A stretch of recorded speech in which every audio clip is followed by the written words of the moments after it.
அரசு பள்ளியின் பெருமையின் அடையாளமா உங்கள் மகன் ஏன் பிரெஞ்சு படிக்கிறாரு என்று அன்பில் மகேஷை விடாத ராஜா.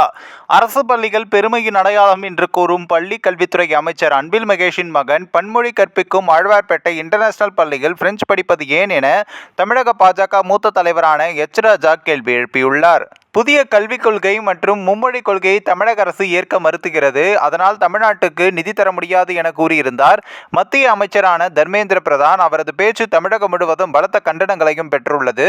இதையடுத்து மத்திய அமைச்சர் தர்மேந்திர பிரதானின் பேச்சுக்கு தமிழ்நாடு முதலமைச்சர் மு.க.ஸ்டாலின் உள்ளிட்ட அரசியல் கட்சி தலைவர்கள், எம்பிக்கள் தங்களது கண்டனங்களையும் தெரிவித்து வருகின்றனர். இந்நிலையில் தமிழ்நாடு முதலமைச்சர் மு.க.ஸ்டாலின் இந்தி திணிப்பு என்ற தவறான பிரச்சாரத்தை மேற்கொண்டுள்ளதாகவும் இது முழுக்க முழுக்க அரசியல் நோக்கம் கொண்டது என விமர்சித்துள்ளார் மத்திய கல்வி அமைச்சர் தர்மேந்திர பிரதான்.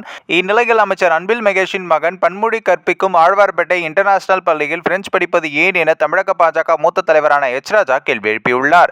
இது தொடர்பாக அவர் வெளியிட்டுள்ள எக்ஸ் பதிவில், அரசு பள்ளிகள் பெருமையின் அடையாளம் என்று கூறும் பள்ளிக்கல்வித்துறை அமைச்சர் திரு அன்பில் மகேஷ் அவர்களே, திமுகவை சேர்ந்த எத்தனை அமைச்சர்கள், நாடாளுமன்ற உறுப்பினர்கள், சட்டமன்ற உறுப்பினர்களுடைய பேர குழந்தைகள் தமிழகத்தில் அரசு பள்ளிகளில் பயில்கின்றனர் என்ற பட்டியலை தமிழக சட்டமன்றத்தில் வெள்ளை அறிக்கையாக தாக்கல் செய்ய தயாரா என்ற கேள்வியும், தமிழக பள்ளிக்கல்வித்துறை அமைச்சர் பொறுப்பில் இருக்கும் நீங்கள் ஏன் உங்களுடைய நிர்வாகத்தின் கீழ் இறங்கும் இருமொழி கற்பிக்கும் பெருமைமிக்க அரசு பள்ளிகளில் உங்கள் மகன் திரு கவின் பொய்யாமொழி அவர்களை சேர்க்காமல் பன்மொழி கற்பிக்கும் ஆழ்வார்பேட்டை இன்டர்நேஷனல் கரிக்குலம் ஸ்கூலில் சேர்த்து பிரெஞ்சு படிக்க வைக்கிறீர்கள் என்ற கேள்வியும், அரசு பள்ளிகளை பெருமையின் அடையாளம் என்று கூறும் அன்பில் மகேஷ் பொய்யாமொழி அவர்களே, பிறகு ஏன் திமுக தலைவர்கள் பெருமைமிக்க அரசு பள்ளிகளைப் போல் சமச்சீர் வழி பள்ளிகளாக தாங்கள் நடத்தும் கல்வி நிறுவனங்களை உருவாக்காமல் சிபிஎஸ்இ பள்ளிகளை உருவாக்கினார்கள் என்ற கேள்வியும், பெருமைமிக்க தமிழக அரசு ஆரம்ப மற்றும் நடுநிலைப் பள்ளிகளில் 3192 பட்டதாரி ஆசிரியர்கள் பணியிடங்கள், 2600 முதுநிலை ஆசிரியர்கள் பணியிடங்கள், 3058 தலைமை ஆசிரியர் பணியிடங்கள் காலியாக இருந்தும்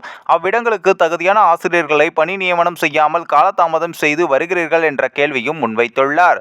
இந்த ஒரு வீடியோ குறித்து உங்களுடைய கருத்துக்களை நீங்க மறக்காம கமெண்ட்ஸ்ல சொல்லுங்க. நம்ம ஏஷியா நெட் நியூஸ் தமிழையும் தொடர்ந்து ஃபாலோ பண்ணுங்க.